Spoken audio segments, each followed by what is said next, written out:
Good evening, everyone, and welcome to the September meeting of the Ottawa Centre RASC. I hope everyone's had a good summer, this being the final meeting of the summer season. We've got a great program for you tonight. If my clicker works. The clicker's not working, Chris? Yes, it is. Oh, it is. Before we start, we have some questions answered, or is it not kosher? I may be able to field a question for you. Okay. I'm new to all this, and my first question is, I like the facility here. However, how come we can't take over the Dominion Observatory and get back that telescope from the Science Museum? That's not a question I'm going to be able to answer for you quickly. But perhaps a topic for the break. I'm sure there's folks in here that might have an opinion on that. Okay, thank you very much. So we've got a great program for you today. So we've got some of our usual stuff with Ottawa Skies. We've got an update on Astro Pontiac. Chuck is back to try to stump us again. If you recall, he had quite a tricky question last month, and I think the one that he's got this month is equally tricky, if not trickier. And then after the break, we've got Simon back to give his third presentation in his series on origins of solar system, and then followed by observations and other various announcements.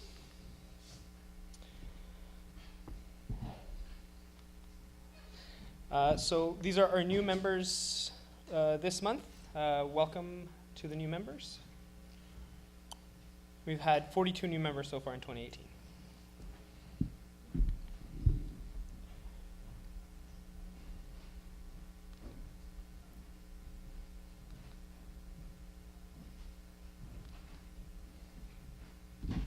Something's up with my clicker. There we go. All right. So Gary Boyle's been busy doing some media circuit there. Here he was on the CBC. Speaking about the Perseid meteors. And that photograph there is by Pierre Martin.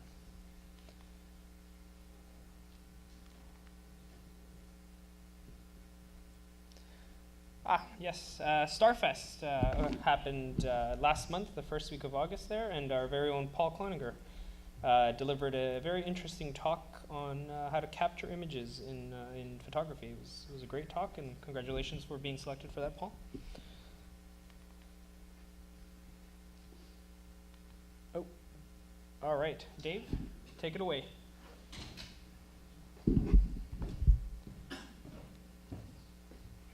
Clicker's being a little finicky. Yeah, okay. Okay, so let's take a look at the Ottawa skies for this month. I sent this picture to Chris just to prove I was in Australia last month. That's me at the Sydney Observatory with my RASC jacket on. Okay, so let's take a look at the moon phases for September. So full moon, also known as the harvest moon, is on September the 24th. And we have our equinox on September the 23rd. In terms of special observations this month, we have Comet 21P, Giacobini-Zinner, and this is its path across the sky. Best bet is to just Google Comet 21P September 2018. There's lots of charts up there to show you what its path is. So Mercury is not visible this month.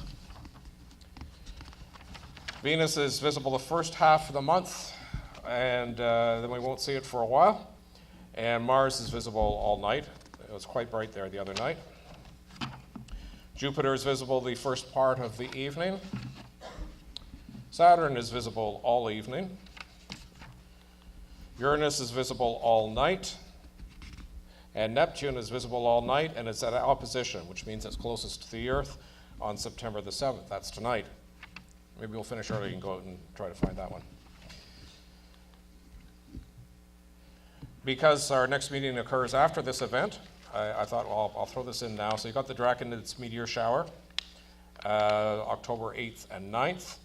And the good thing is there's no moon, so it should be excellent viewing for that. And there's our cartoon of the month. Thank you.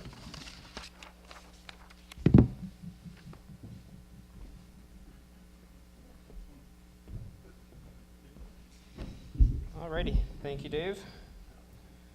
All right, up next we got Stefan Pape with his Astro Pontiac update.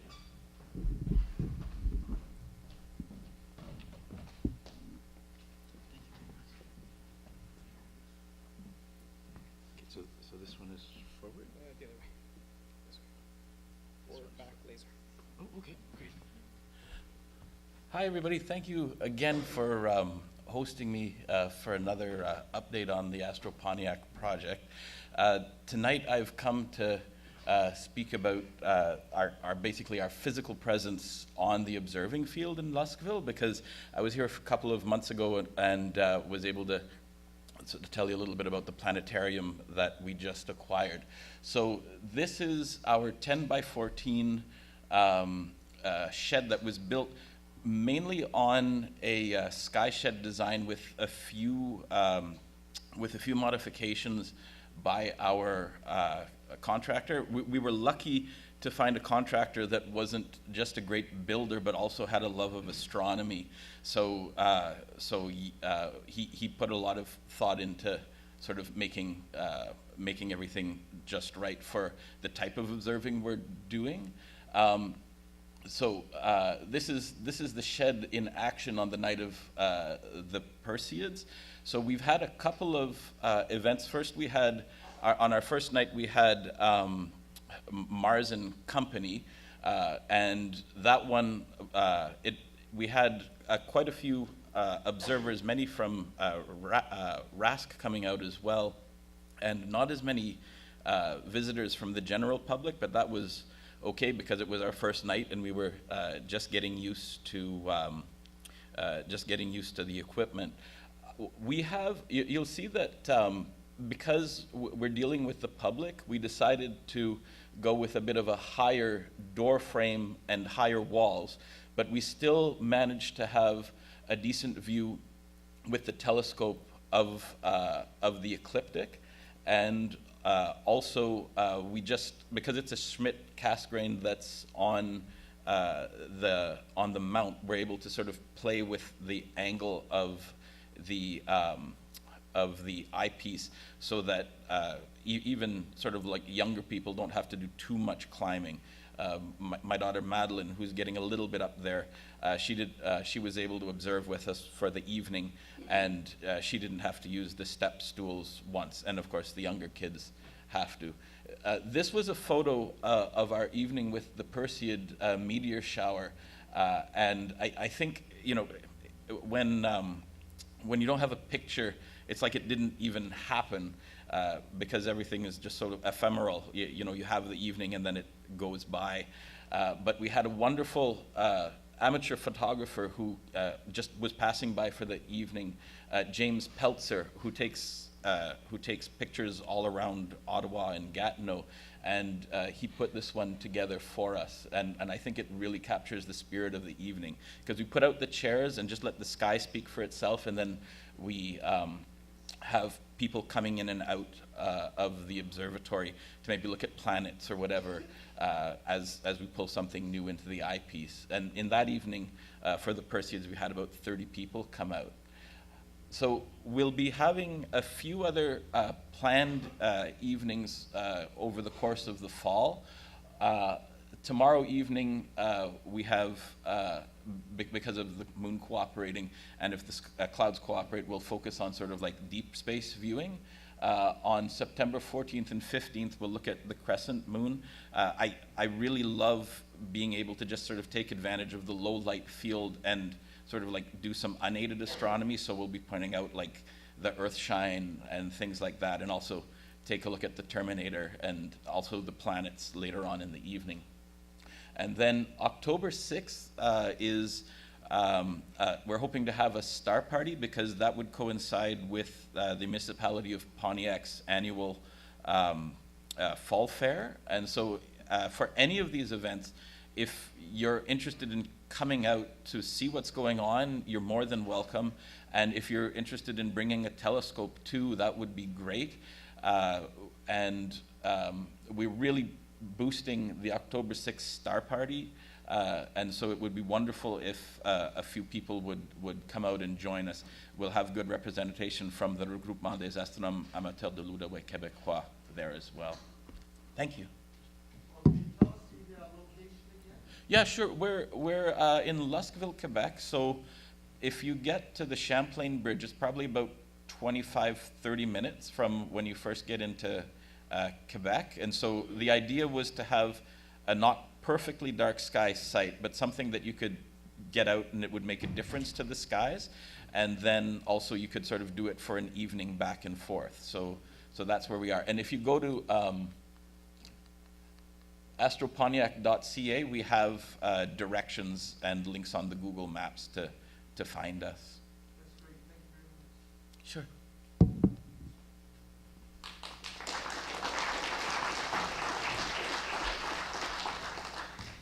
All right, thank you, Stefan. It's quite exciting to see the progress you guys have made at that site and with that project. I remember when I first started coming to the Rasc back in 2011, just seeing the program just in its infancy, and it's nice to see it have come to fruition. So thank you for all the updates you've brought us over the years. All right, so we're going to shuffle the agenda a little bit here, and we're going to have Simon up next. I was too excited for Simon's talk to wait till the second half, so we're pulling him up. Good job I didn't turn up any later than I did. All righty. Let's just see where we are here. There we go. What have we got? There. Very good. Okay. So that's good. Okay, I can do this. All righty.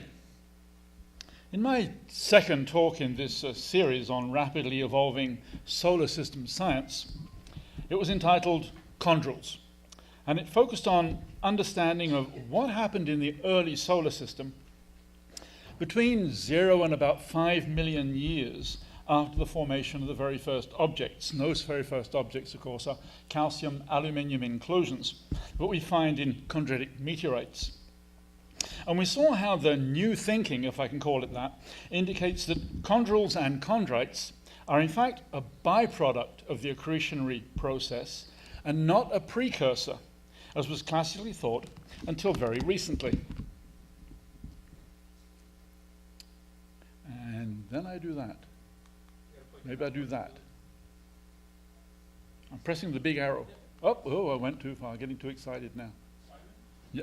point the clicker to the projector, not to the screen. I'm assuming the projector's up there. Yes. Okay, good, right. Now, in my first two talks in this series regarding the behavior of the protoplanetary accretionary disk and the formation of those chondrules, I presented this list of 5 fundamental headaches. They called them, whoops, I'll get this right. There we go. They called them bottlenecks, but they were being more polite. And these are headaches confronting professional planetary scientists trying to understand the solar system formation today. By the way, if you missed these talks, you can find them on my website, on the Planetary Geology / presentations page, or if you go through the RASC Ottawa website, you can get there via the Education tab. Now tonight we're going to shift our attention to the behavior of the planets during the first 500 million years of solar system history and examine headache number 3. There we go. Did the giant planets migrate? And if so, how and when? In other words, we're going to look at how the Nice Grand TAC model of the migration of Jupiter and Saturn impacted the ongoing evolution of the rest of the solar system, paying particular attention to when it might have happened.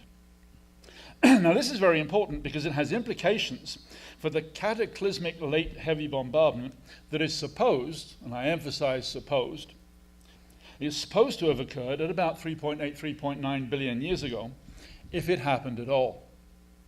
And this is important because our understanding of when things happened on the different bodies that make up our solar system is currently all hinged on the late heavy bombardment and the assumption that it really occurred. Now, before I go any further, I should define a few key concepts. Gravitational scattering of debris is a multifaceted process whereby gravitational interactions with planets, not physical collisions, gravitational interactions scatter accretionary disk debris either inwards or outwards. And that leads variously to a number of things: to the exchange of angular momentum between the accretionary debris and the planets doing the scattering, the migration of the scattering planets as the angular momentum is exchanged, and decrease of orbital eccentricity and orbital inclination of those same planets. So what do we mean here? This is just a reminder that orbital eccentricity simply means the deviation from a circular orbit. So this would be an extreme eccentricity, and this is an eccentricity of 0. And inclination simply means the inclination of the plane of the orbit with respect to the ecliptic, in which most of the major planets more or less lie. The classic example of this you all know about is Pluto, the dwarf planet, which is in a highly inclined orbit to the rest of the solar system.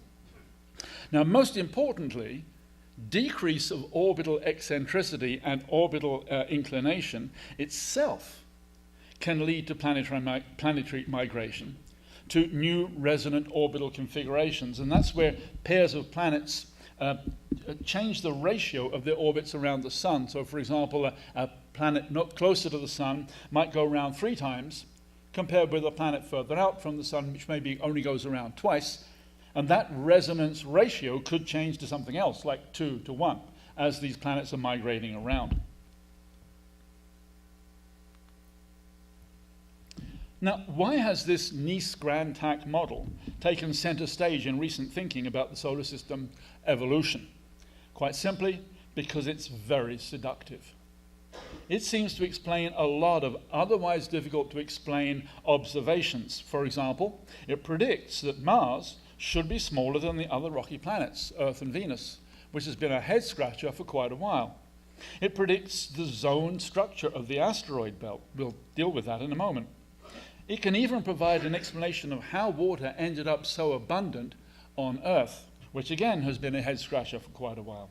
It can even account for the observed orbital eccentricities and inclinations of the planets and their velocities. Now, the grand tack component of the model, which you see here outlined in red, predicts that the evolving orbital resonances of Jupiter and Saturn push the 2 gas giants to migrate outward away from the sun after an initial inward migration. That's where the word grand tack comes from. It's like a sailing boat sailing against the wind. It tacks back and forth. Now, the Nice component, which you see here outlined in blue, this predicts that Uranus and Neptune also migrated outward into the Kuiper belt of comets and planetesimals that were gravitationally flung back towards the sun, colliding with the planets and their moons during what became known as the late heavy bombardment. In other words, the Nice-Grand-Tack model is pretty much required if we are to explain the late heavy bombardment. Now, the meaning of heavy bombardment is immediately apparent to any amateur astronomer who looks at the surface of the moon, or to anyone looking at internet images of the surfaces of Mercury or Mars, or some of the ice moons such as Callisto and Ganymede around Jupiter. But why late? Late because the standard model requires that the heavy bombardment occurred at about 3.8, 3.9 billion years ago, based on the radiometric dating, absolute dating, of lunar samples returned by the Apollo astronauts. Now, the Nice-Grand-Tack model can be fine-tuned so that the interference with the Kuiper belt is delayed so as to provide a heavy bombardment mechanism at 3.8, 3.9 billion years ago. But therein lies the headache. The model starts at 4.6 billion years ago. So why the delay of more than 600 million years before the Nice component of the model kicks off the late heavy bombardment? It began to look like special pleading, and that makes scientists very uncomfortable. So the most recent questions being asked by planetary scientists looking at the solar system can be summarized as: how do we know there was ever a cataclysmic bombardment, and why did it have to happen at 3.8, 3.9 billion years ago? And that's what's indicated here. Here's the number of comets hitting the moon as a model. This is time. This is 4.5 billion years ago. Here's present. And the idea is there is the late heavy bombardment on this slide called a lunar cataclysm. But the other question they're asking is, what if the late heavy bombardment, or the heavy bombardment I should call it, occurred closer to the beginning of the solar system and simply tailed off after 4.5 billion years ago? In other words, this line here, what if it was a smooth decline? So those are the questions that the professionals are actually currently asking themselves. So let's turn to what exactly the Nice-Grantac model predicts and how it does it. And then let's look at the issue of timing and its consequences for our understanding of the solar system as a whole. But before we go there, a word of warning. Astrophysicists have been working on mathematical simulation models of the early history of the solar system for a long time now. And even without getting into the evolution of the models, the justification of the model parameters has become somewhat complex. So it'll come as no surprise to you. You know me well enough. I'm going to gloss over some of the details and focus on getting the big picture across here. Now, this summary diagram for the Nice-Grantac model, it actually comes from a series of papers written by the professionals on this very subject. It looks pretty busy, but in fact, it's pretty easy to follow. It's made of 6 horizontal blocks. There's the first one. They're numbered. You can see the blocks here. 6 horizontal blocks, and they correspond to time slices. And in fact, if your eyes are good, you can see 0,000 years, 70,000 years, 100, 300, 500,000 years, and then down here it jumps to a much larger number, which we'll discuss in a moment. So those first 5 blocks represent time from 0 to about 500,000 years. You don't very often hear me talking here about thousands of years. Here's my spoiler alert. Did you just notice my deliberate attempt to confuse? How can a model that spans 500,000 years be used to explain a sequence of events that took 600 million years? More on this later.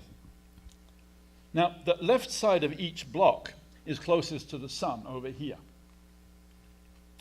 And as you move to the right, you move out. Whoop, there I go again. And as you move to the right, you're moving out in astronomical units. 1 astronomical unit is the distance of the Earth from the sun, so 1 astronomical unit would be about there. The black circles are the 4 giant planets, with Jupiter sitting to the left of the others, so it's the biggest one in all of these time slices. And if you take a careful look, you'll see that the black circles, other than Jupiter, change size due to the accretion of gas and ice as we move through time.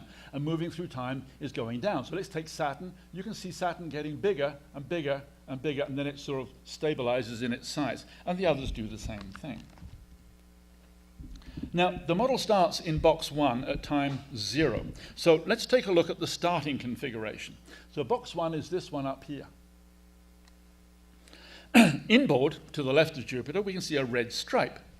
That's this thing here. And this represents planetesimals. By planetesimals, think of asteroids of all kinds of sizes. And they would be classified as ordinary chondrite material, and it's called technically S-type. Why they use S, I'm not too sure, but they do. Now, outboard to the right of Jupiter are a series of blue stripes. And they represent planetesimals that we will classify as supposedly primitive carbonaceous chondrite. They're referred to as C-type. It makes sense to me. Now, notice the purple material out here. It is, in fact, purple. A little difficult to see that, but it is purple. And this represents the Kuiper belt materials in the model, probably icy comets and Pluto-like dwarf planets. Yes, Paul? So I'm sorry to interrupt, but what defines time 0 in this model? That's simply the starting, the starting point. I'm going to address that in just 30 seconds. Okay, thank you,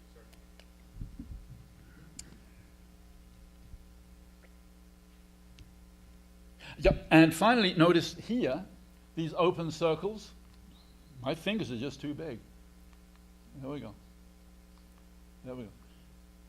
Those open circles up there, they represent, they're between Jupiter and the Sun, and these represent lots of planetoids that sit where the rocky planets we see today will eventually form. Now, all these materials start on the same line marked 0 on the vertical scale. And since the vertical scale represents orbital eccentricity, 0 indicates a circular orbit for every element in the model. Why this starting configuration? Quite simply because they have to start somewhere. Obviously, we have no idea of what the initial orbits of the real planetesimals look like. So this is one of the huge oversimplifications of the model, just to start with. Okay, so far so good, but what's missing from this diagram? Orbital inclination. It is included in the calculated model, but it's too complicated to include in this particular summary diagram. So let's start the model and move to box or time slice number 2. That's this one here. At 70,000 years. What do we see? We already see major changes. First, we see that Jupiter has migrated inwards towards the Sun. And it's left the other giant planets behind. Second, we see that Saturn is beginning to grow. Compare that with that. And it's growing at this time, but it's growing significantly more slowly than Jupiter did before it. Third, we can see a great scattering of the orbital eccentricities of the S and C type planetesimals. Remember, this scattering up in this direction here, that isn't above the ecliptic. That is simply a measure of the shape of the orbits. The orbits are going from circular to becoming highly elliptical. And that exactly. So that means that the orbits are disturbed into all kinds of elliptical shapes. And fourth, notice how the S-type planetesimals, the red ones here, are being perturbed between Jupiter and the Sun, and some have been gravitationally flung into new orbits outboard of Jupiter. In other words, they've been flung to the right. You see them mixing in here with these blue planetesimals. Finally, notice how the Kuiper belt here remains totally unaffected and undisturbed by all these goings-on. If we now move on to the 100,000 year time slice, that's number 3 here, we see that Saturn has grown rapidly to full size, it's migrated inwards towards the Sun, and it's caught up with Jupiter. We also see that the mixing of the S and C, the red and the blue planetesimals, is progressing apace. That's really getting quite mixed in here, although it's clear there's more reds to the left and more blues to the right. I should have pointed that way, shouldn't I? Okay. So let's zoom in on the innermost part of the model and watch what happens. This is an animation. Watch what happens during the first 100,000 years to the S-type planetesimals that were originally all confined sunward of Jupiter and Saturn. and we're looking at a distance here from the Sun through to about 5 astronomical units here. So here we see Jupiter and Saturn. The Sun is not shown to the left. And we also see that the vertical scale, there are 2 diagrams, so one of them will give us the orbital eccentricity and one will give us the orbital inclination. Don't worry about this dashed box here for the moment. It represents the present-day position of the main asteroid belt. We'll look at that later. So, Chris, do you click on this for me to get this thing to run? I can. You do it as well. There we go. And can we just run it a number of times while I'm talking until I say stop? So with this animation, we can see Jupiter and Saturn migrate towards the Sun, which is to the left. Saturn catches up with Jupiter, and the orbits of the planetesimals are thoroughly disturbed in 3D, both their orbital shapes and their orbital inclinations, and that many of the planetesimals are gravitationally flung towards the outer solar system. What is driving the inward migration of Jupiter and Saturn? To put it simply, the giant planets exchange angular momentum with the gas of the early solar nebula, and that is what causes them to migrate inwards towards the Sun. Okay, did we run that a couple of times and everyone got to see that? Good. So let's move on. We'll let it run one more time. Okay. And there we go. Very good. So that animation covered the goings-on in the inner solar system during time slices 1 through 3. By the time we get to time slice number 4, here at 300,000 years, things have changed dramatically. The mixing of the planetesimals is now more thorough, although there are still more reds to the sunward side and more blues to the outward side. But the big change is the migration direction of the Jupiter-Saturn pair, plus the outward migration of the now fully grown Uranus and Neptune that stirs up the Kuiper belt material. So here's Jupiter and Saturn, and they've migrated out from this position. So, Uranus and Neptune have migrated outwards as well, and have now disturbed the Kuiper belt material, which is beginning to change both its position and its eccentricity, in other words, the shapes of the orbits. Good. Now, what's illustrated in this time slice can either be seen as the end of the grand tack or the initial conditions for the Nice component of the model. It really isn't absolutely clear where you want to put the boundary between the one component and the other. So let's now, oh dear, that was not what's supposed to happen. I'm going to give the whole game away here.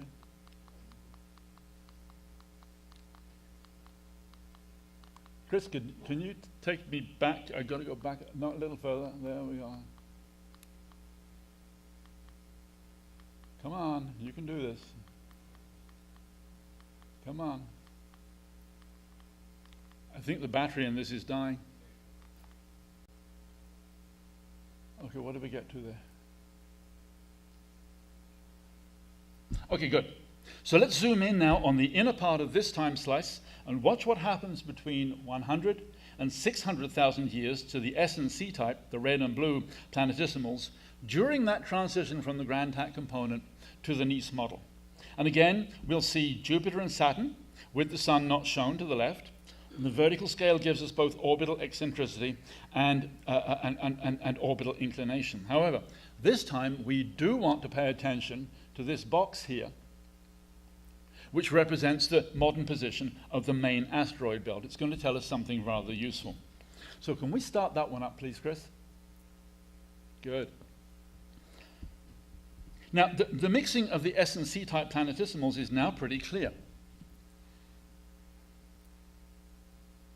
You see that in the latter phase here, as the migrating planets migrating out from the sun actually start to disturb the blue planetesimals. However, can you see when it stops?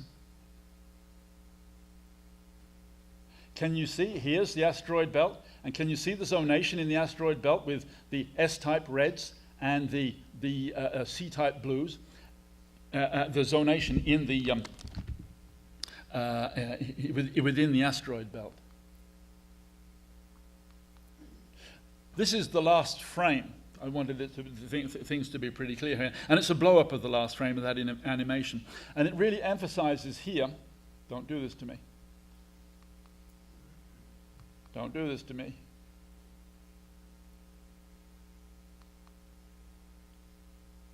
You're a great audience and especially patient. There we go. If I can hit the right button this time.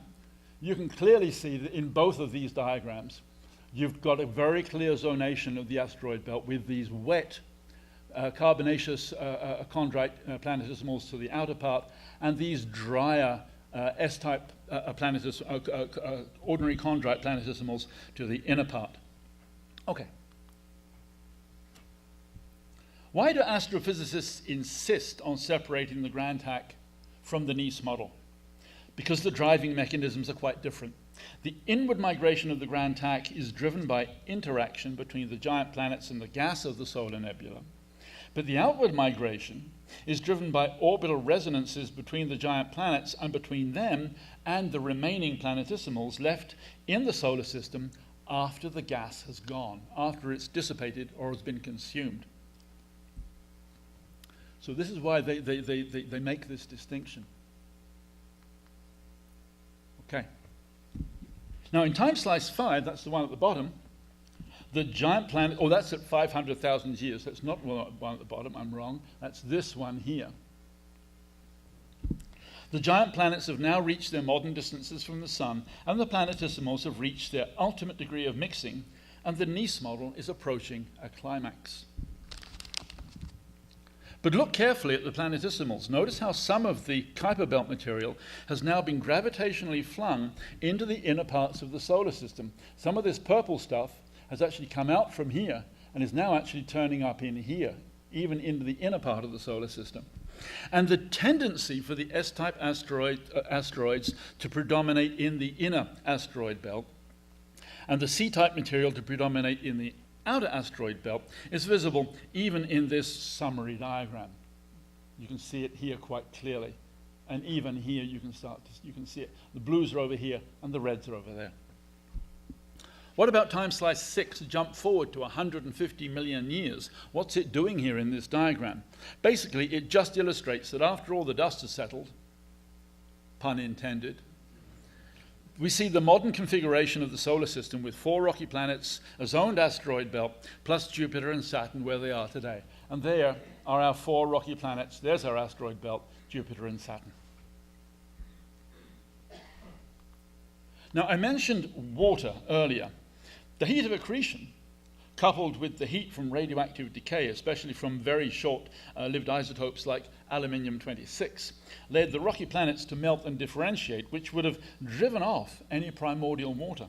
So the question of where water came from on the rocky planets was a point of much debate prior to the Nice-Grand-Tack model. Can we run this one, please, Chris? Oh, before you do, notice here, these green dots here, they're green with nothing in them. And they represent rocky planets as they are evolving. And of course, the red and the blue are our familiar S and C-type planetesimals. So let's run the animation now. You run it by going forward, I'm down here. Oh, there we go. Surprise! Oh, surprise! I have to run What, what do I have to do to get it to go forward? Advance. Huh? Advance. Oh, advanced. Now he tells me. There we go.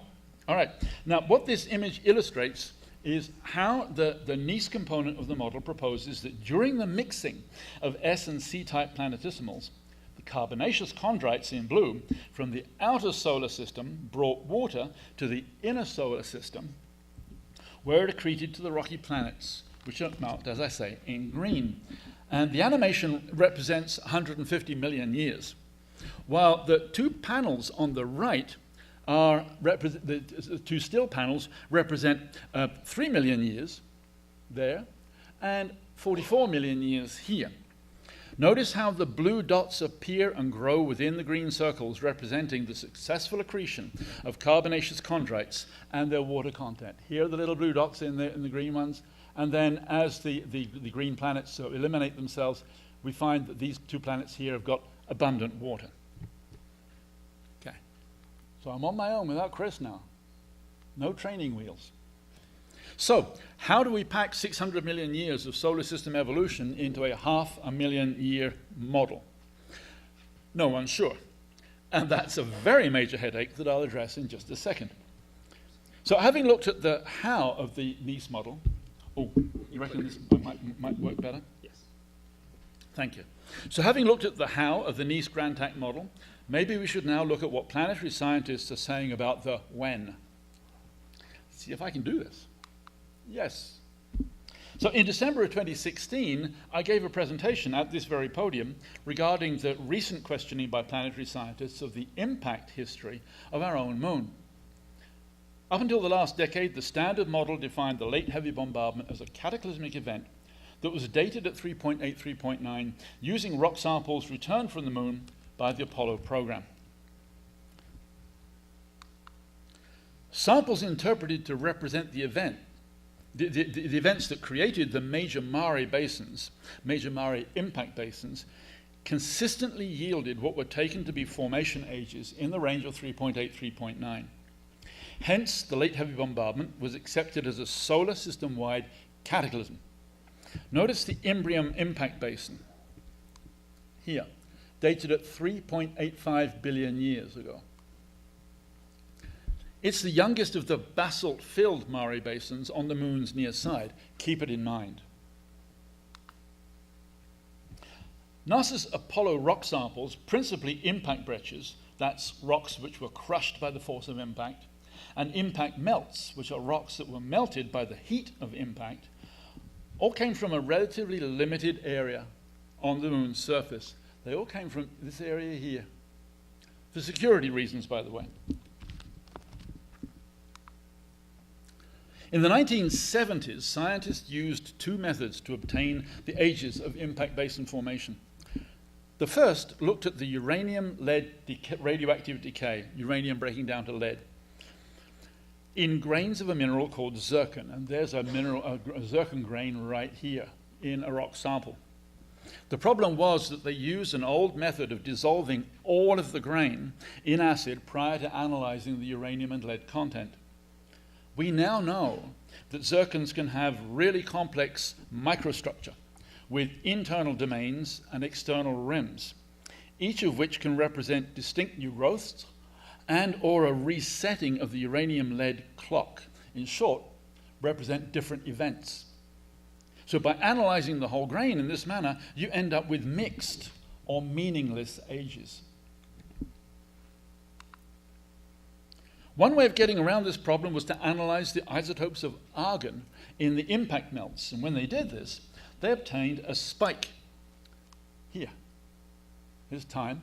This time the time goes from old to younger. And there is about 3.8, 3.9. They got this spike in ages, the number of ages, at about 3.8, 3.9 billion years, implying that something major happened on the moon at this time. However, when they looked at the argon isotopes of meteorites from across the solar system, including lunar meteorites that had come from the moon, here, well, don't do that again. Lunar meteorites from the moon, chondritic meteorites from across the solar system, and then this family of meteorites also from across the solar system, the 3.8, 3.9 signature vanishes. It's not there, except for the Apollo samples. And that, of course, is what this is. There's the Apollo samples there. Scientists quickly realized what had likely happened. It looked like the radioactive clocks in all of the Apollo samples had been reset by the youngest Mare impact basin event on the side facing us at 3.8, 3.5 billion years ago, the event that formed Imbrium. So where does all of this leave us? What are our take-home messages regarding the first half billion years of solar system history? My first take-home message is that the Nice-Grand-Tack model may be better calibrated in time to what really happened than first appears. We now realize that a cataclysmic bombardment event at 3.8, 3.9 billion years ago is highly improbable. If there ever was such an event, it occurred much earlier than that. In fact, it may have occurred so early that it's indistinguishable from the beginning of accretion itself, which would be the case if the Nice-Grand-Tack model really does represent the first 500,000 years of solar system history, provided you take out the rocky planets from the model, because they have to have formed later. But then there would be no reason to invoke a late heavy bombardment at all of any age. Rather, initial rapid accretion would have gradually slowed as a tailing off, referred to technically as an accretionary tail. Oh. And that is exactly what that is, compared with beginning of the solar system, and then this weird 600 million year pause, and then suddenly the late heavy bombardment, perhaps mythological late heavy bombardment. However, as always, there are other ways of looking at things. Perhaps there was a late heavy bombardment as predicted by the Nice-Grand-Tack model. It just occurred earlier than we think, at some unspecified time before 4 billion years. Alternatively, there was indeed an overall accretionary tail onto which the Nice-Grand-Tack processes grafted more of an uptick in impact events as opposed to a late heavy bombardment. Right now, everything's on the table. My second take-home message is that whether or not a late heavy bombardment occurred, the Nice-Grand-Tack model is still considered by most planetary scientists, but not all, to provide the best explanation to date for so many other aspects of the overall nature of the solar system. And finally, the third take-home message is that until quite recently, planetary scientists thought we had a yardstick by which to correlate events on the surfaces of most solid objects across the solar system. But without a late heavy bombardment, that yardstick disappears. Even with a late heavy bombardment, they now realize that if it really happened at all, they don't really know when. And they don't know how strong it might have been. So they don't know how much they can attribute to it. In short, everything currently seems to be up for grabs. So what's the short-term solution? I've said this to you before from this podium. Return to the moon and sample more globally, not just where the Apollo program landed. Perform radiometric dating to exacting modern standards. Don't just dissolve all the zircons up and put them into a batch of acid. And evaluate the existence of a cataclysmic event once and for all. Stay tuned. Solar system science is about to get even more interesting and even more fascinating. And as amateur astronomers, we have front row seats. As always, thanks for listening.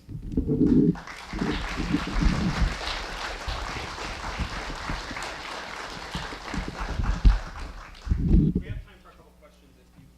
Yeah. Yes, Paul. Is there any evidence in the models that the passage of a nearby star to our system at that time, say 4 billion and change years ago, could have caused a bump like that? I mean, like plowing through the North Cloud and the Kuiper Belt? Paul's question is there any evidence that a passing star could in fact have been responsible for stirring up the Kuiper Belt? It's been talked about for a long time. And fundamentally, the answer is no. What kind of evidence might there be? It would have to have exchanged material with our solar system and would have to have left something which was a signature of that passing star. Possibly parts of its own solar system, had they been of a different composition from our own. To the best of my knowledge, though, there's nothing tangible that one can put one's hand on. People have done calculations. There are numerical models trying to explain exactly that. Then the question is, of course, of timing. We don't know when to time this now. At least 10 years ago, we could say, well, something had to happen at about 3.9 billion years. Now we don't even know if there was a late heavy bombardment, when it would have occurred. I was just wondering, with respect to the mention that you made of water on the terrestrial planets and that, I mean, we had that isotopic analysis from the European mission to the comet, and that seemed to maybe not discard this theory, but certainly put a doubt in theory that comets from the Oort cloud. Paul's asking about the isotopic analyses of cometary material and wondering whether that actually contains any clues to answer the question about a passing star. That was actually analyzed to answer a different question. The original idea was, well, comets are full of ice, so the comets actually brought water to the Earth. Then they began looking at the comet's isotopic composition of the water. How much deuterium versus how much hydrogen it contained. And they said, oh, that doesn't work because it's not the same composition as Earth's water. So then they looked at carbonaceous chondrites and said, oh, look, the isotopic composition of water in those asteroids, that matches the Earth. Then, of course, somebody looked at another recent comet and found that, well, there are comets that actually contain the same deuterium-hydrogen composition as the Earth. So we've gone round and round and round in circles, but it doesn't actually address the question of whether or not a passing star threw ice at us.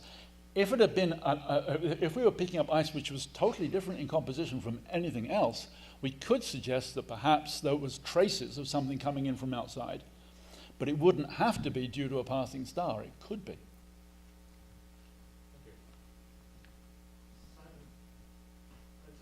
Focusing on the Earth again, I like this topic. How come we don't see any more planets out there within other solar systems that have the same amount of water that we have? Why are we so special? The question there is, if we're looking at extrasolar planetary systems, which we are, the question is, how come that we don't see water in those extra solar systems when we do in our solar system? Well, the answer is, and again, I think it's in the last few months, they have actually identified water. They've been using the same process essentially as trying to identify water on Jupiter, which was another recent announcement. So we do know that, in fact, the solar systems beyond our own contain water.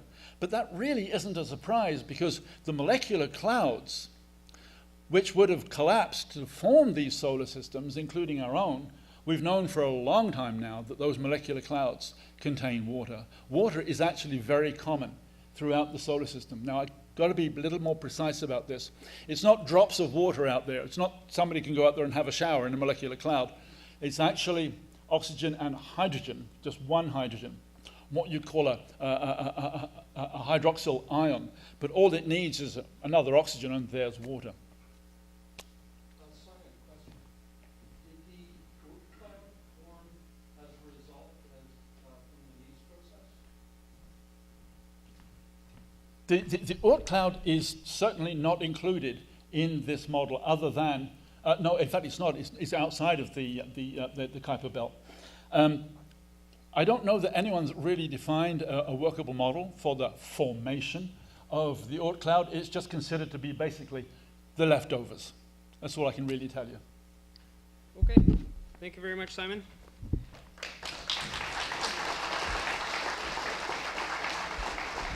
So I really enjoyed that series of presentations, Simon, and I hope you've got another one in the another one baking there for us in the near future. All right, Chuck.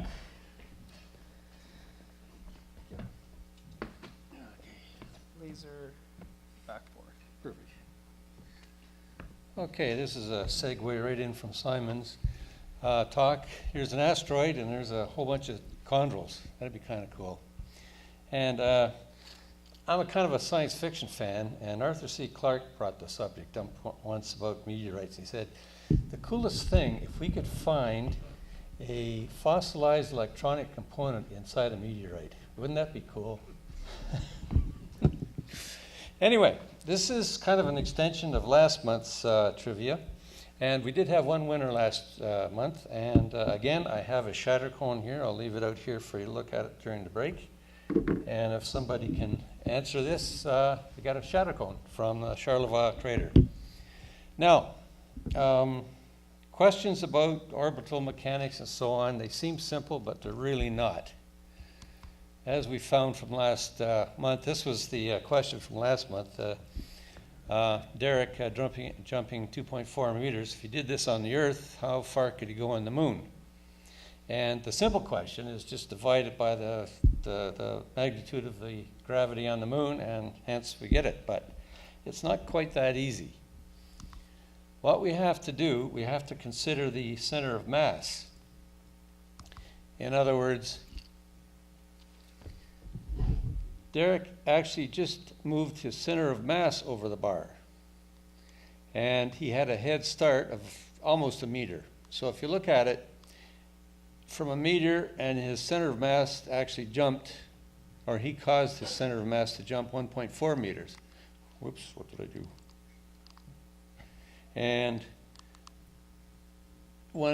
that gives him his 2.4 meters. So to find out how far he could jump on the Moon, we take off the center of mass height, just the 1.4, divide that by the Moon's gravity, and what you have, he will move his center of mass on the Moon 8.43 meters. And if you add the center of mass to it, whoops, here we go. His total would be 9.434. And as I say, we had one winner last month. So, as a segue to here, take Derek. We took him to the Moon to jump. What happens if we take him to Phobos? Now, it gets a little bit complicated. There's all kinds of orbital mechanics, and I'll tell you a couple of stories here. Arthur C. Clarke, again, my science fiction hero, he mentioned that if you had enough thrust for an astronaut, say a trebuchet or something like that, and throw him into space, well, you have to consider the orbital mechanics of Mars and Phobos and so on. What would happen is that the astronaut would drift, have his own orbiter on the Mars, but every half orbit of Phobos, the astronaut would come back to Phobos. Essentially, his orbit would intersect Phobos every half rotation. And again, if you like short stories, Arthur C. Clarke had a good short story called Hide and Seek. And essentially it was about a spaceship, a bunch of bad guys in a spaceship chasing an astronaut on Phobos. And it was kind of cool using science fiction to describe orbital mechanics, and it was kind of cool. But Phobos, 20 kilometers across, circumference of less than 70 kilometers, say. And here's the astronaut. He could, one jump, he could do a kilometer. So essentially 70 steps, he'd be around Phobos. So essentially, he could keep the bad guy spaceship in sight by hiding behind rocks just by running around Phobos. It was kind of cool. So, on to the question. Let's make it simple. Let's do a standing jump, not a high jump. Now, you take a typical astronaut, and he could move his center of mass, and he would require 376.3 joules to move 0.48 meters. Now, I've got this all off the internet and Sky and Telescope, so it has to be right, right? So, the trivia question to win this shatter cone: what would be the largest solid asteroid this astronaut could reach an escape velocity just with his muscle power? There is an answer, and it was in Sky and Telescope, if you have a quick Google. So, here's the rules. No guessing. Show me your calculations if you get it. In event of a tie, what is the largest rubble pile-sized asteroid you could reach your escape velocity from? So, get your calculators out or your internet working and see if you can figure it out. So, shatter cone if you get it. And break time.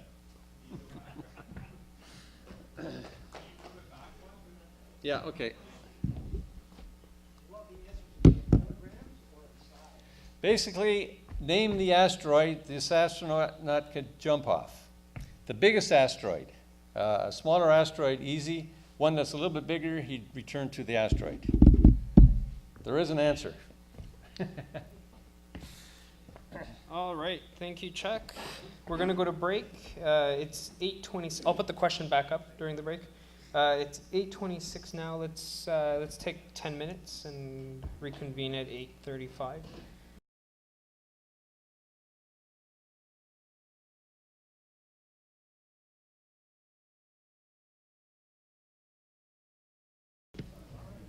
All right, Chuck. Okay, first of all, I had a lot of questions about what exactly is a shatter cone.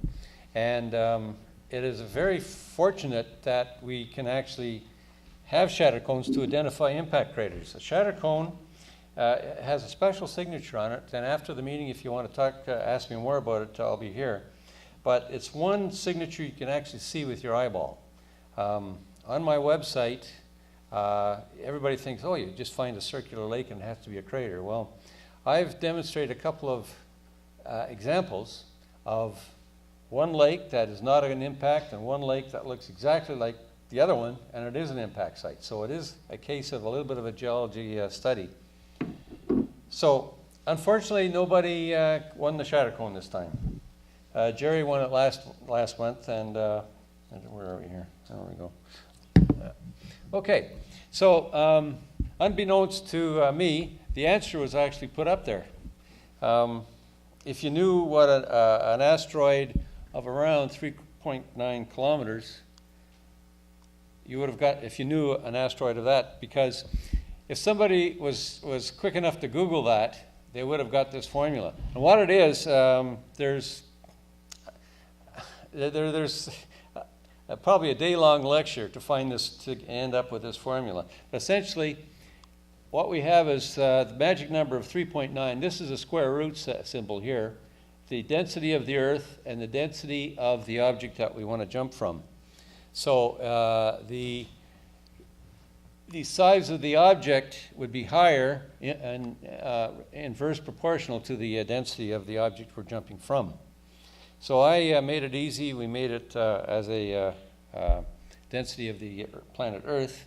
So the answer is around 3.9 kilometers is the diameter of an asteroid we can actually jump from with our own muscle power. And these are the answers. Again, these are from Sky and Telescope, so they don't lie, I don't think.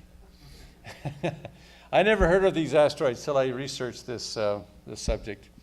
And further on, for the rubble pile, it's actually about 9 kilometers that the size of the asteroid to jump from. This is Itokawa. I can't pronounce that. That's the one the Japanese satellite explored, 10 years ago now, I guess. But that is a rubble pile. And I really don't know if there is a rubble pile bigger than 9 kilometers, because it would probably rotate itself apart. Anyway, next question, I'll try and figure out something a little bit easier so somebody could win this, but unfortunately nobody won it.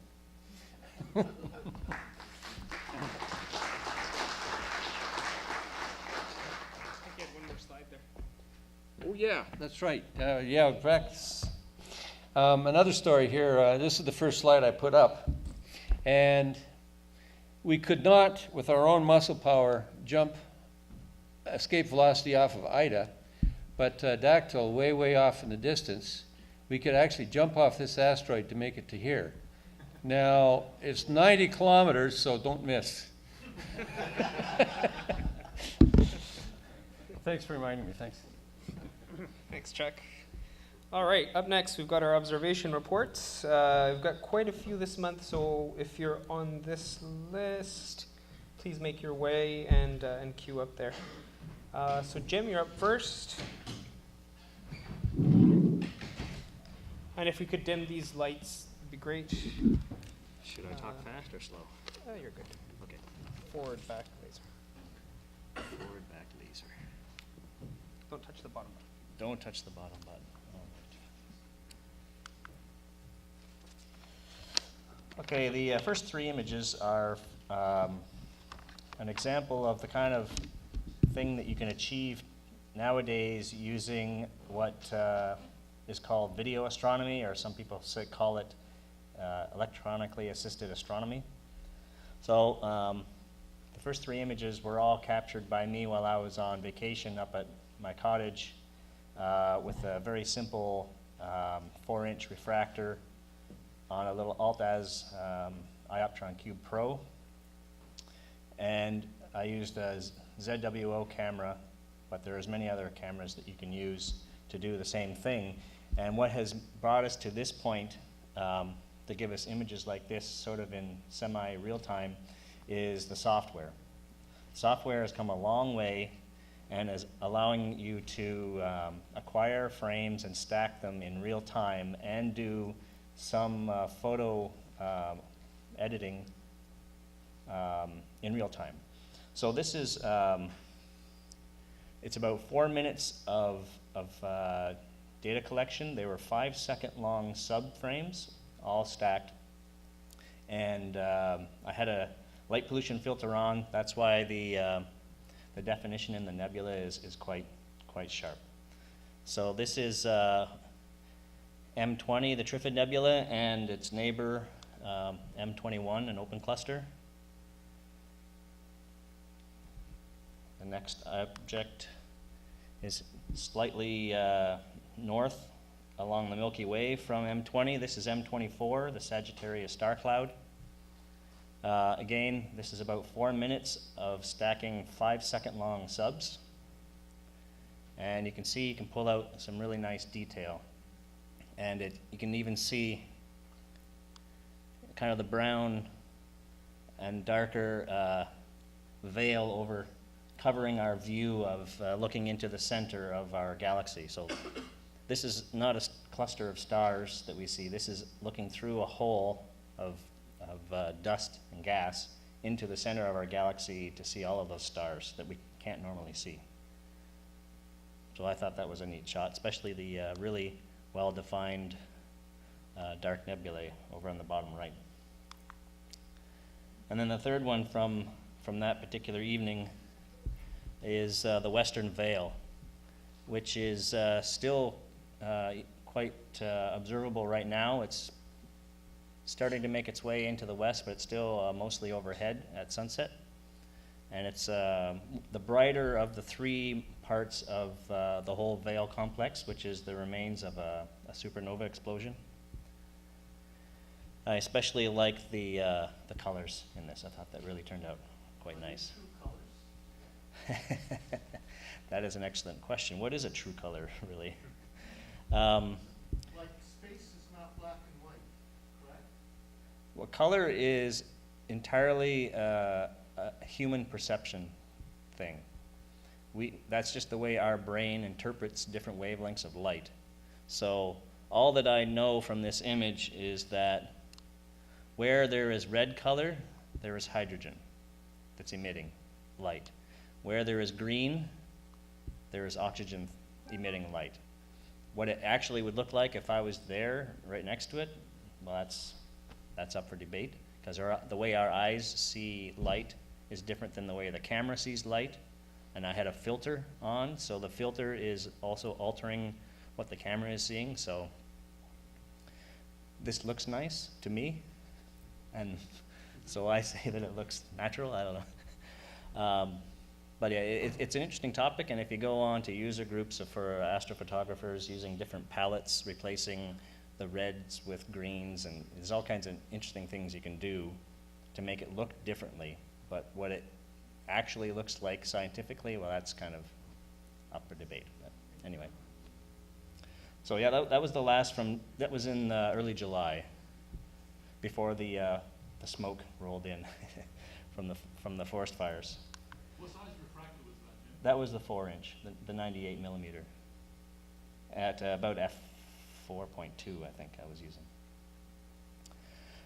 So this was later in the summer, more recently, trying to get a last look at Saturn and Mars before they are too far to the west for me to see from my backyard. So this is all from my backyard on the same evening. I tried using two different filters. I tried first a full color filter, as well as a IR pass filter. So all the 4 images on the right are all only infrared light, and then everything on the left is just natural color. And I also tried in the native focal length of my my Ritchie-Chrétien scope, f8, and then with an 2.5 times Barlow on it. So I guess the only thing to note is the advantage of using the IR pass filter is longer wavelengths are less affected by atmospheric dispersion and the unsteady seeing, which is typically what you see all the time in the city, really bad seeing. So it helped a lot with the clarity of the object. You can see the definition of these details here compared to the color image is a lot better. So that's something that the use of the IR pass filter helps with.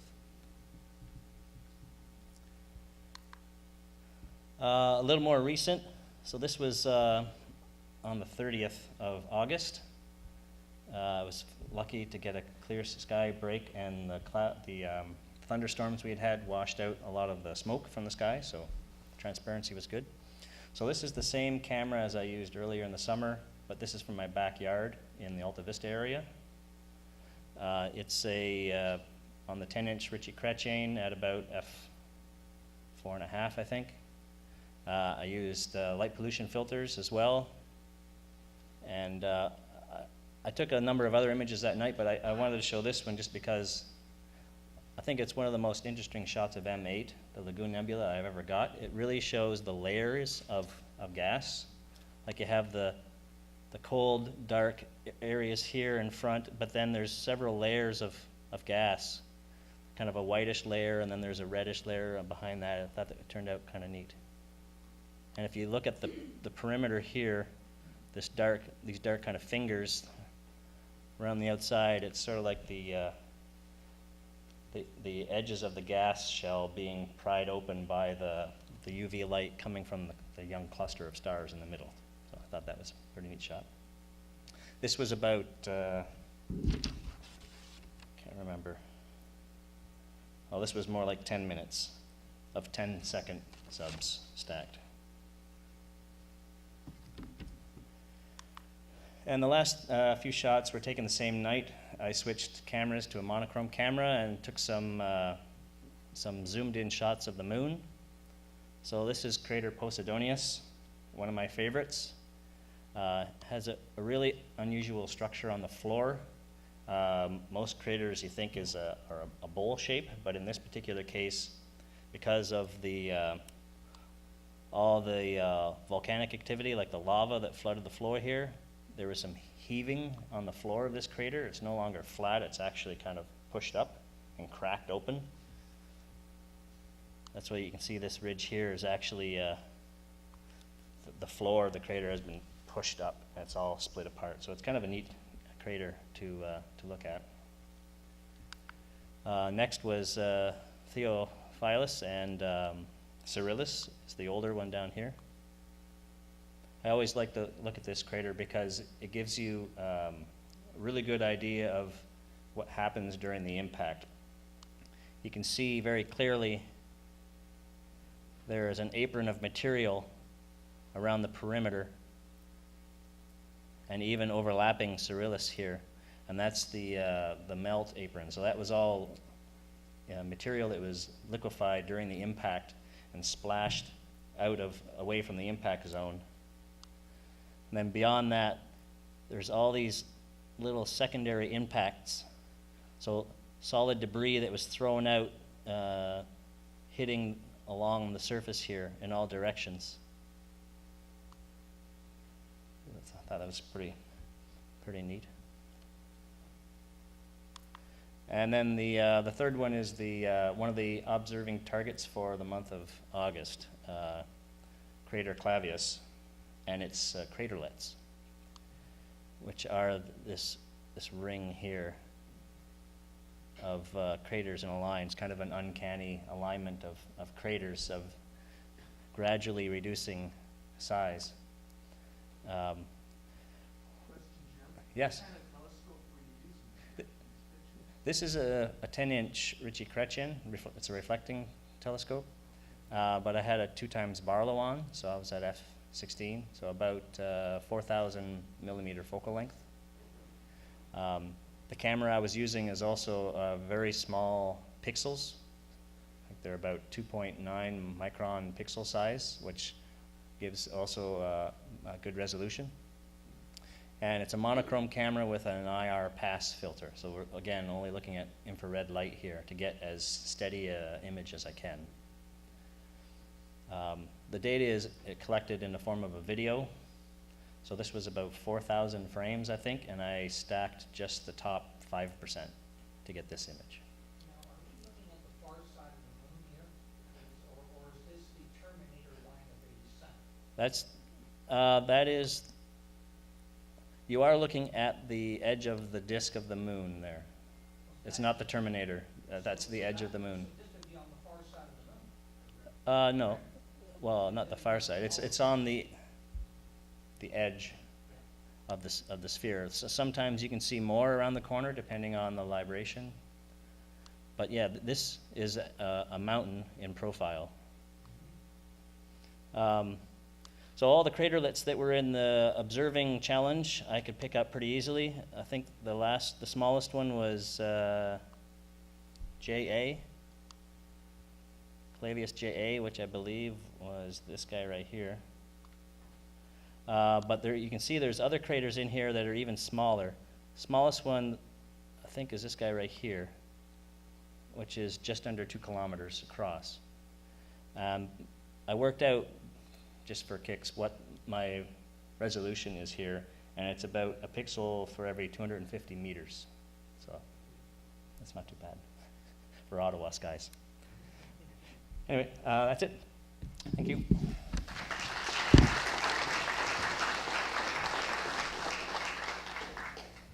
Thank you, Jim, and thank you for covering one of the observing challenges there. Bob, you're up next. There you are. click, and which is which? That's Advance. advance, back, and then laser at the top. Okay, very good.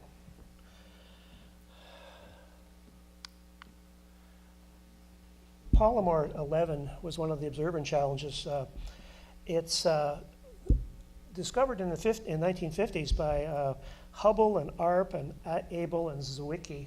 It's pretty famous astronomers, and they were looking at a survey from the plates from the Mount Palomar, and they are really pretty faint and, dare I say, uninteresting globular clusters.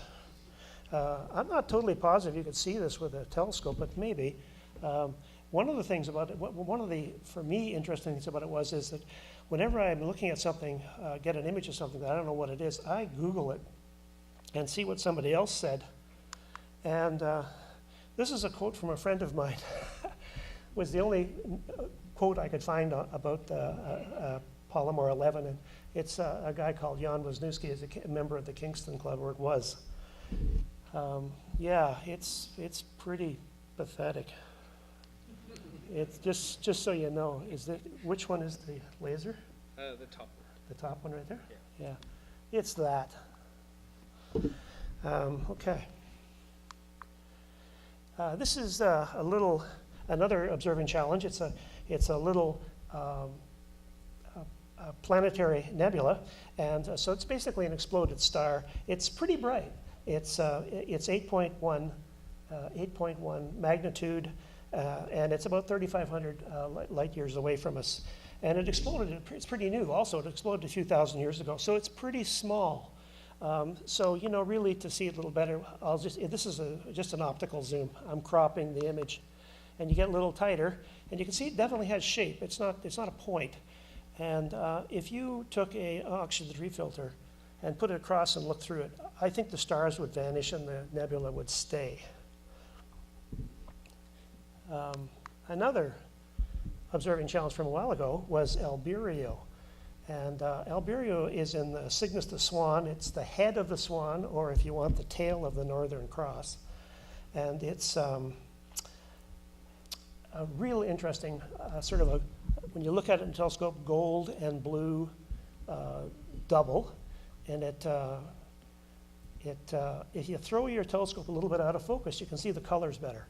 And this picture is 1/10 of a second.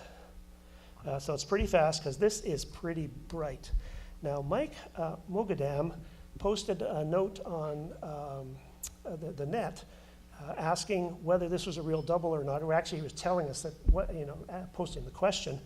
And he said a guy called Phil Plate had posted an answer to that. And using Gaia data, which is a satellite put out by the Europeans, and it does positional, has very good positional pictures, and it also has a spectrometer, so it can do rotational velocities. And they were able to use that to find out how far away this was. And the way they do that is they look on either side of the Earth's orbit, say June and December, 6 months apart, and they look at the star and see does it move against the background stars. And when they did that, they found out that the yellow one was 328 light years away, and the blue one was 389 light years away. That's the difference of 70 light years apart. They can't possibly be doubles. They can't possibly be a binary going around itself if they're that far apart. But there's a problem with this, and that is that these are really bright stars. And I was thinking about, I drive in Saskatchewan every once in a while, and you pull out to pass somebody on those flat Saskatchewan highways. You can't tell if a car is a mile away or 100 meters away or 10 miles away. It's sort of the old story, but you can watch your dog run away for 3 days. It's so flat. And, you can't tell how far away that car is because the lights are so bright. And so in this picture right here, notice there's no background stars to compare it to. It's at 1/10 of a second exposure. So we'll look at it a bit, I hope.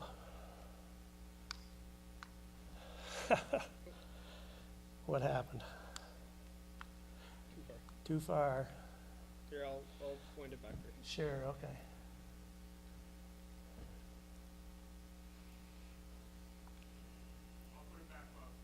Thank you. Somebody put it back. All right, so here we go. So if you look at it,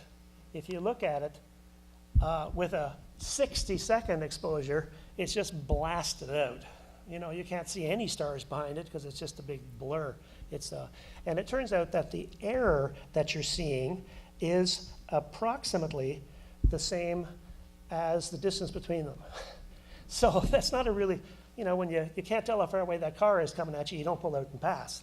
And but what they did was, this thing also has the ability to do how fast is it moving, and that error is less susceptible to the brightness of the star. And they found out that these things are moving in different directions. And I know when you're going two things orbiting each other, they could be going in different directions, you know, like one coming towards you and one going away.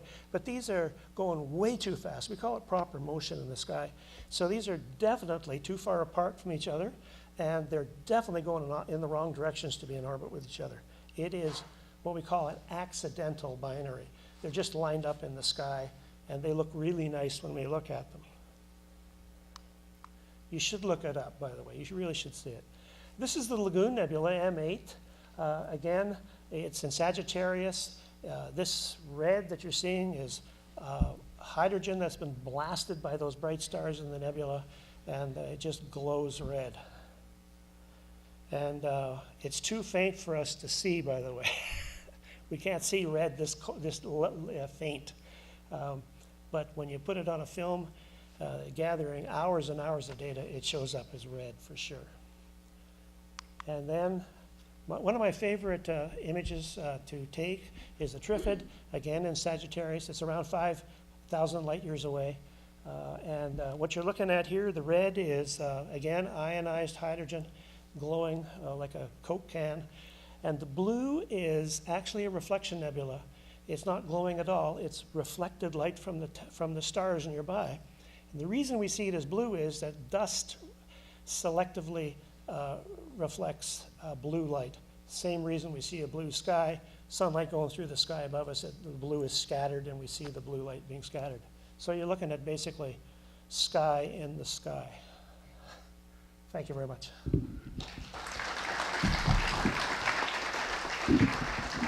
Thanks, Bob.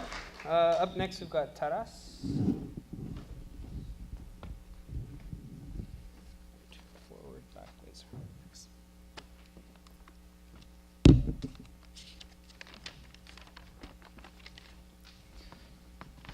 I had a short vacation at the end of May, and I wanted to use it for a trip to Florida. And it coincided that there was Alberto hurricane passing through that region. So last night before the trip, I had to reconsider, replan it, and instead I looked it up on the map. The dark place, somewhat elevated place, and open for public, more or less, was a campground called Mulberry Mountain in Arkansas, the United States. I take some planetary pictures there. The site is located in the northwest corner of the state. On a light pollution map, it's dark gray, and it has an elevation about 1,300 feet, which would provide for good seeing. The place is very picturesque. This picture was taken just a few kilometers away from the actual campground, from a lookout that's part of the scenic route, so that area is quite beautiful. And that's my setup. So the campground is pretty flat, wide open, well maintained, and I set up equipment so that I had a wide, unobstructed view of the entire sky. The weather was beautiful for the first 2 nights, with good seeing and little clouds, but later that storm coming from the south made me leave the place, and one day earlier than I planned. I actually had to run away from it, and pretty fast. So this is my setup. I used 8-inch Schmidt-Cass telescope with a GSO dual speed focuser, with a filter wheel with LRGB Bader filters, and 2x Teleview Barlow lens, and Rising Tech planetary cameras similar to what Jim mentioned. He was using 2.9, in this case, a pixel size camera, pretty sensitive, but it's monochrome, thus the filter wheel.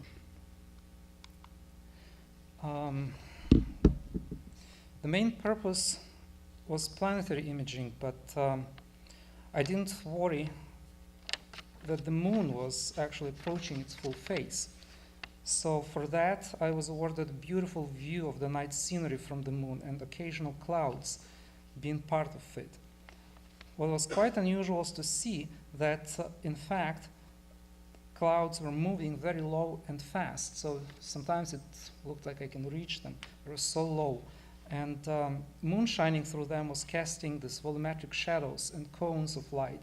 And the scenery was breathtaking. Jupiter was pretty high at that latitude and very close to the moon. That's actually Jupiter. And the campground itself wasn't bothering me. When there were people, I practically didn't see them nor hear.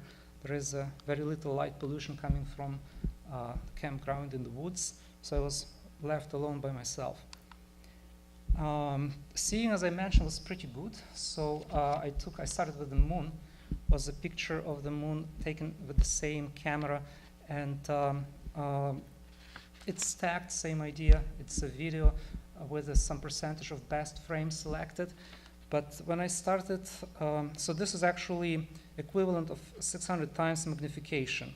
It's on the brink of my scope's resolution. The good seeing made it possible to resolve some smaller details on the surface. In particular, I was surprised to find out that this wrinkle here was resolved, and it's later on I looked it up. I wanted to know what it is. It's on the edge of Mare Humorum, and apparently these types of groups are called rills, if I pronounce it right. This one bisects a crater over here.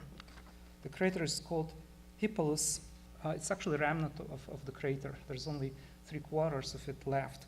And that rill belongs to Rime Hippolus.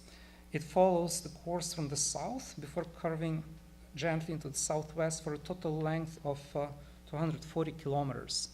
So I estimated this width might be about 2 kilometers for that rill.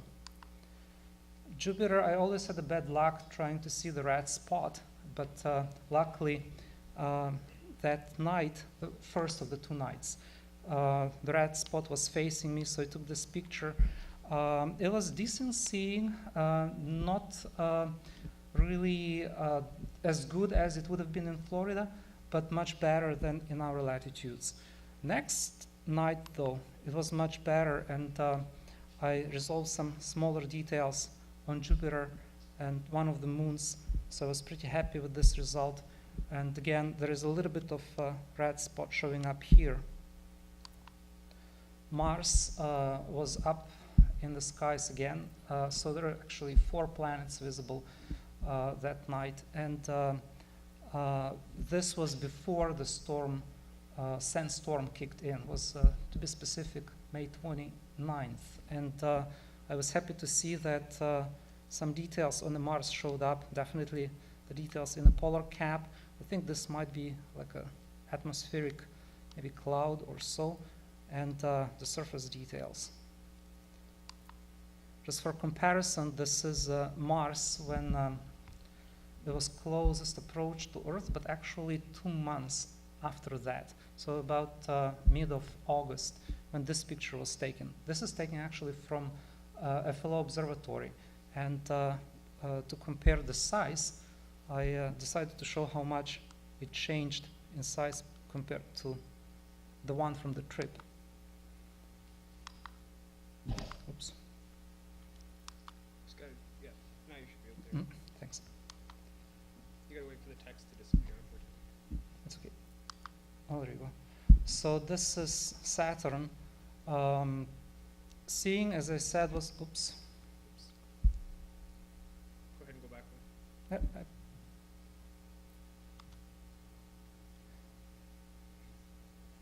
Chris, can you fix it? There you go. So again, when I was taking this video, it's a combination of LRGB, 4 separate videos taken for each channel. And the seeing was so good that each frame of each channel, when I was taking it, they did contain the Cassini division, clearly seen, complete size in all of them. So I was pretty happy about that. And it's one of those moments when you look at it with your own eye, and this is that wow factor that your jaw drops. This is Venus, which was actually one of the main goals and main targets for the trip. But I used a UV filter for Venus clouds. It's about 350 nanometer band frequency, which it allows to get through while blocking everything else. So with Venus, the thing is that it's covered with such a thick layer of such a reflective clouds that it reflects about 90% of sunlight shining on it. So when we look at it, it looks just like a orangey, shining blob, but not more than that. We cannot see much of the details. So with the help of that filter, which helps to increase the contrast of that light being reflected from the sun, it allows a little bit of some particular UV frequency to get through. And this is a combination of that UV frequency being added, because when you take a picture in UV, it turns out black and white, so I added that black and white map to the blue color to make it look a little bit kind of eerie because of the consistency of the clouds, which is the sulfuric acid that the clouds consist of. Thank you. Is it possible to sharpen the image? Can you do it after the fact? It is already sharpened to practically whatever I could squeeze out of it. The thing is that despite that I was praising the seeing, the original material was not that sharp at all. So to increase the contrast and the details, I used wavelet algorithms. And they do a little bit of a sharpening. On the other hand, I didn't want to overdo that because otherwise it would not be a really truthful image. But this particular, I was happy to see that actually there is a little bit of details in those clouds here. You can see the main band of the cloud. Usually there are like V-shaped clouds, and I have a few pictures from the trip like that. But this particular one, you can see like 3 distinct bands closer to both poles. Thank you.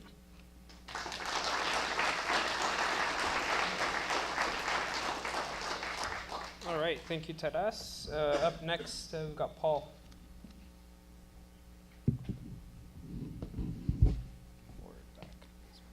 Okay, I trust you. All right.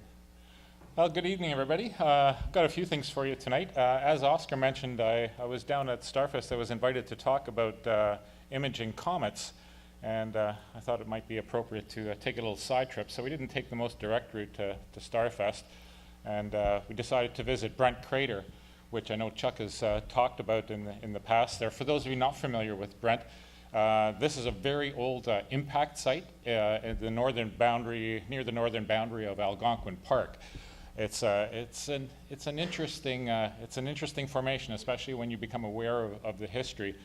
So the crater here is very old.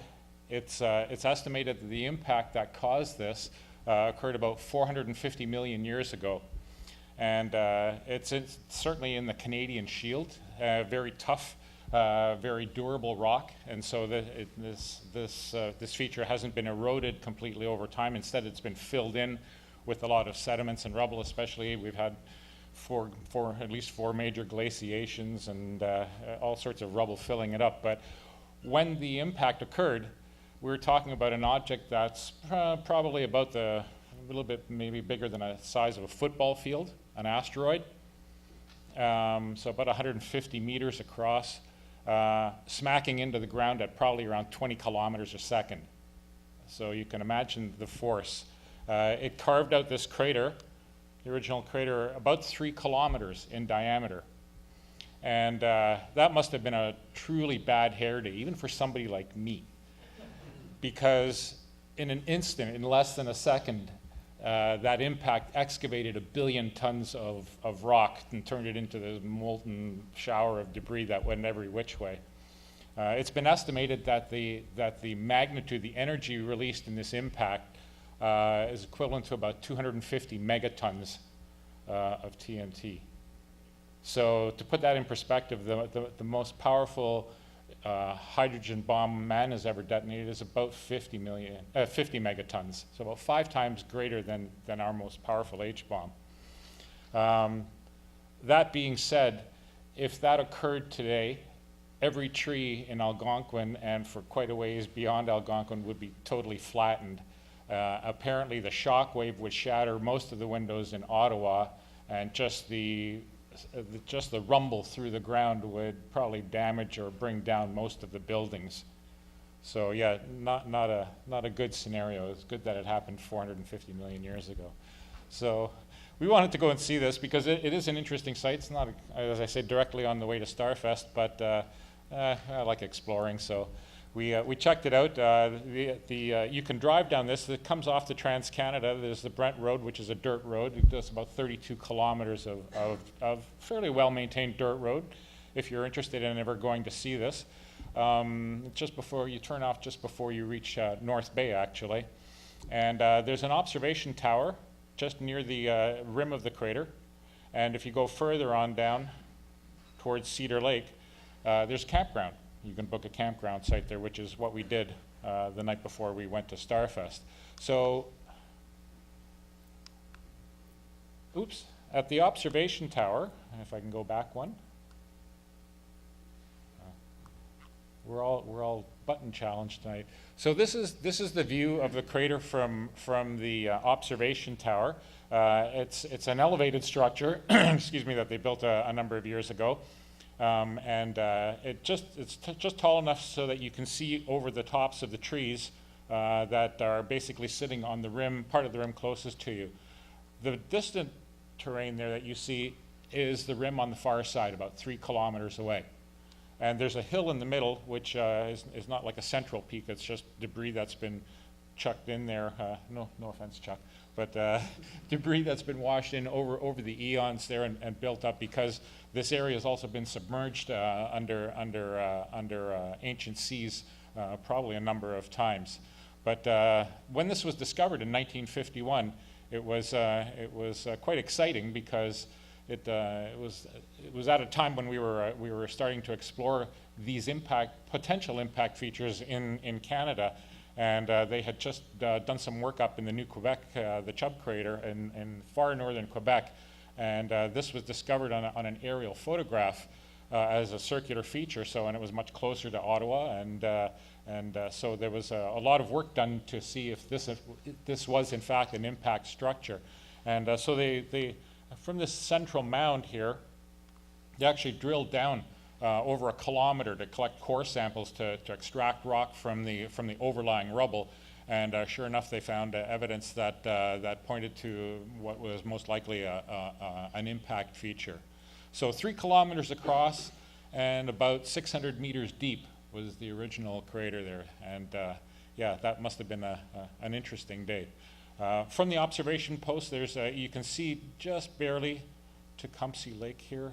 And there's another lake on the other side of the hill which you cannot see. This is again just filled in from water over the intervening years. So if you get a chance to see this, it's quite an interesting structure. It's very old. It's not like the Barringer crater in Arizona, which is very, very recent in comparison. It is very old, 400 million years, and but you can definitely see that there's something of interest there. So we checked that out, and then we also went down to and camped at the campsite there. We had not a bad evening. It was clear for a little while there, but there was a lot of mist on Cedar Lake. Still got a nice view of the Milky Way. You can see the clouds starting to roll in, and you can see how there's Mars there, and this is Saturn. You can see how they look kind of fuzzy. As it turns out, there was a lot of ground mist there, which we didn't see until we did some light painting. So we just shone a very powerful flashlight over the surface of the lake there, and you can see the mist rising up there, giving the giving the glow onto the to the planets and to the brighter stars there. But I love the fact that you could see Mars's reflection in the lake. That was really cool. So an interesting place, very dark skies. And the campgrounds are decent. There's not that many of them, so if you are interested at some point, you'd be advised to book ahead there. But it's an interesting place to explore. And there's also, I should mention, for the actual crater site, there's a trail that goes down to Tecumseh Lake, which you can follow through to get you down into the central part of the feature there. So really interesting area to explore. All right, onward and upward to Starfest. Starfest was good this year. We had 4 clear nights. Some were better than others. Certainly 2 of them were quite exquisite, and we had a heck of a display of the Perseids. There were a couple of nights there where very late into the evening, at 3 a.m. and stuff, we got bursts of these meteors, and you can see a number of them here.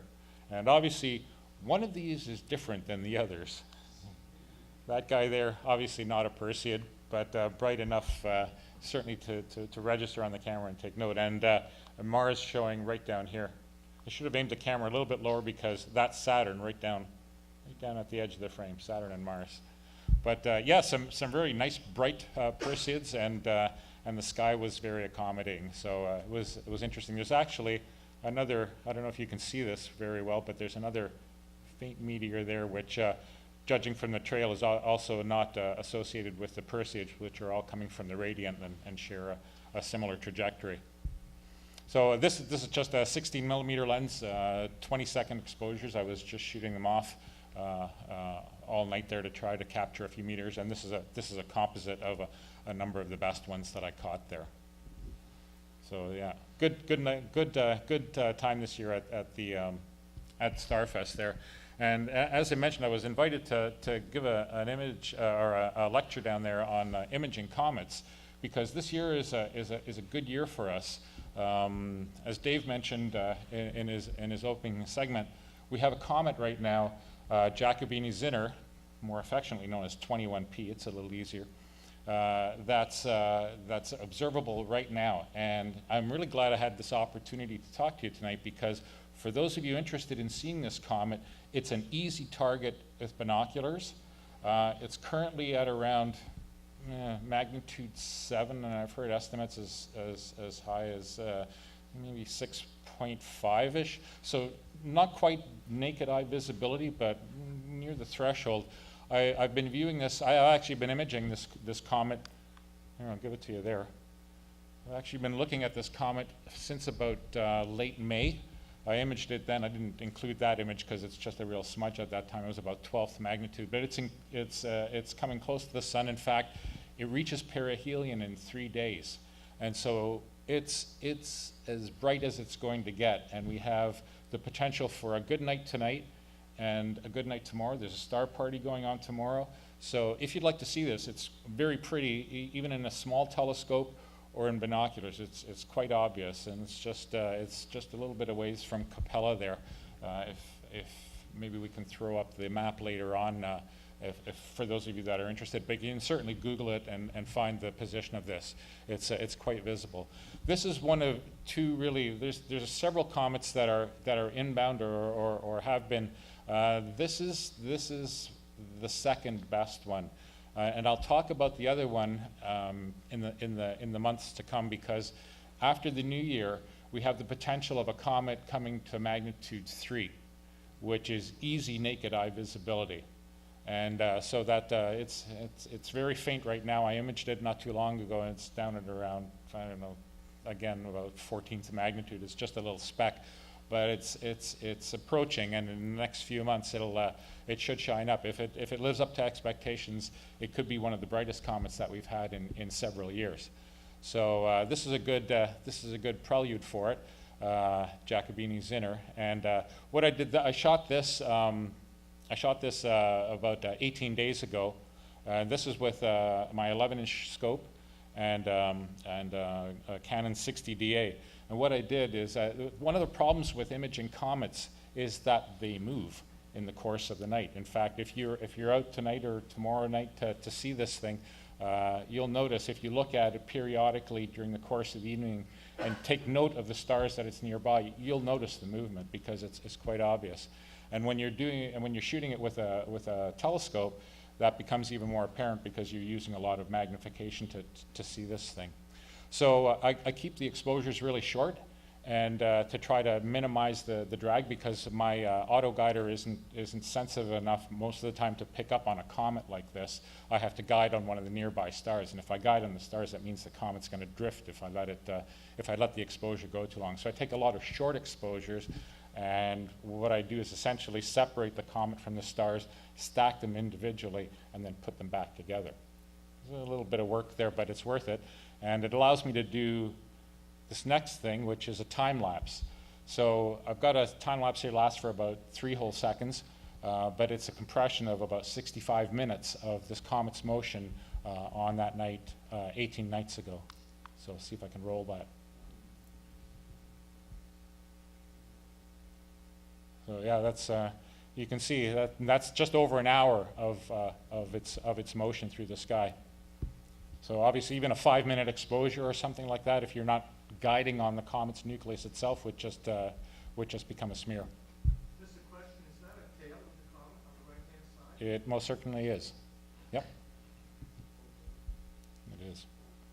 So that was 18 days ago. That comet has brightened by about almost a full magnitude since then. As I say, it's about maybe half a magnitude to a full magnitude, depending on whose estimates you believe. And I shot this next one just 3 nights ago. So that last one was with an 11-inch telescope. This is an image with a 500 millimeter lens. And interestingly, I'm gonna try to give a summary of this lens. This is one that's caught a few of our interests there. Terrace actually started the ball rolling on this earlier this year when he saw this advert for a 500 millimeter f6.3 catadioptric lens for about $120. And I'm thinking, okay, how good is that going to be? But nevertheless, about 3 other people that I know, including myself, bought this lens, and it can actually take some half-decent images. I was actually pleasantly surprised. So that was with that lens. Next month, or if the schedule's too packed, the month following, I'll give a synopsis of that lens, because for any of you that peruse astronomy equipment websites, and I'm sure there's 1 or 2 of you up there, you've probably seen the ads for these little catadioptric lenses pop up on your screen there. And yeah, they can be surprisingly good, but there are some caveats to their use there. So if you've seen that and you've had your interest piqued, stay tuned. I'll try to do that summary for you next month there before you drop your coin on it. It's for $120. I'll give you the spoiler now. It's an interesting lens to play with there, but there are definitely limitations to its use. It's very near Capella.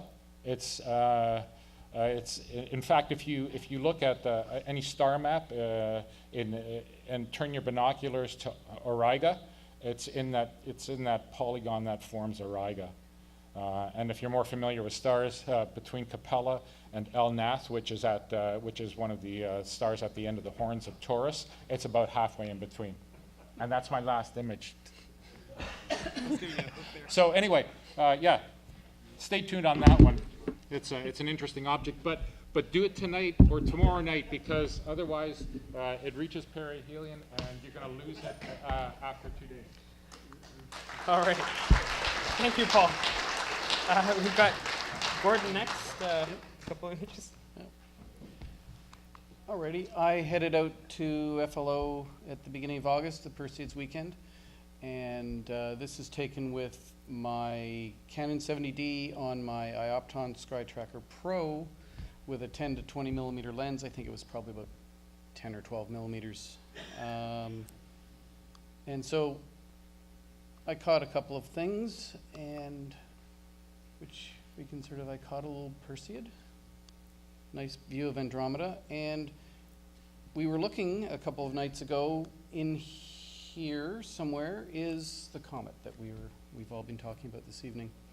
It is visible as a small little cluster of green pixels. If you can find it, that would be great. Thanks.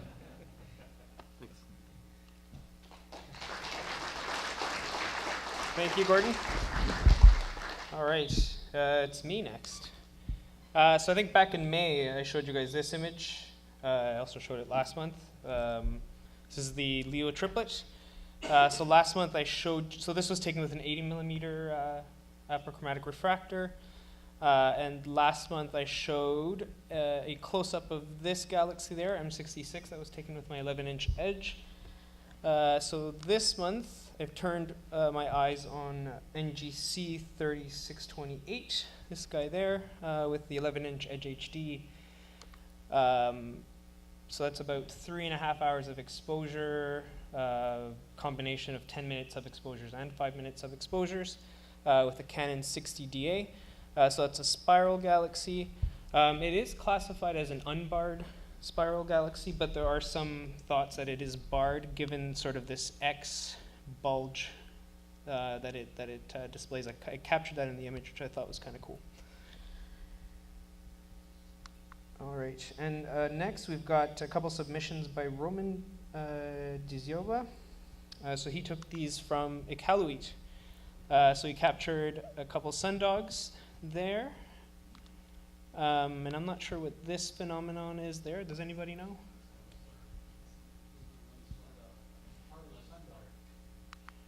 And then he also captured this reflection there. So he took these with his cell phone camera, which I thought was kind of cool. All right, observing challenge time. So last month I asked folks to observe M57, which no one submitted, but we did see a submission for NGC 6572 from Bob, Palomar 11 also from Bob, and Jim had the Clavius craterlet, so thanks for participating in that, guys. This month, our beginner challenge is going to be M27. So it's a planetary nebula in Vulpecula, and it's right adjacent to Sagitta. 8th magnitude, visible in small scopes, should be a fairly easy target. Our intermediate challenge is going to be NGC 6946, the Fireworks Galaxy, which is a spiral galaxy in Cepheus, 9.6 apparent magnitude.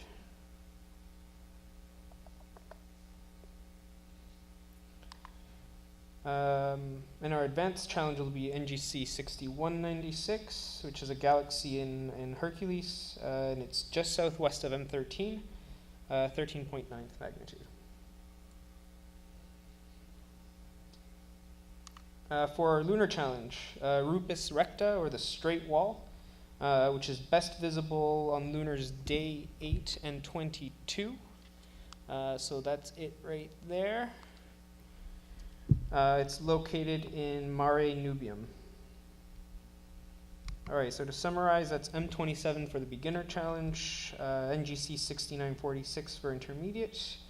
Our advanced challenge is NGC 6196, and our lunar challenge is Rupus Recta. So it'd be cool if we could see some submissions of those next month. All right, FLO star parties for members only. The next one is September 8th, which is tomorrow. I think the weather's looking good for tomorrow, the last time I checked. Yes? Oh, yes, okay. I'm told it's been relocated to Plevna, to the Plevna observing platform there.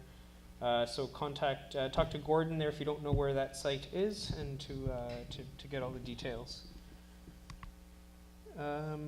Public star parties we usually hold them at the CART branch of the Ottawa Public Library, just in the parking lot adjacent to the Diefenbunker.